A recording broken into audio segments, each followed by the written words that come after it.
আগের দিন আমরা গিয়েছিলাম রাত 1:30টার সময় আম চুরি করতে।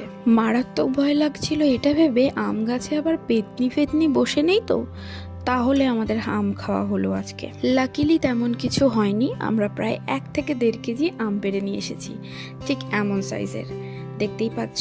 আর আম ভরে আমরা স্কুটির ভেতরের ডিকিতে করে নিয়ে, আর এই আম ঘষেই আমি তোমাদের একটা আচারের রেসিপি দেখাবো, যেটা আমার প্রচণ্ড ভালো লাগে। আমটাকে আমি ঠিক মাখার মতন করে মেখে নেব।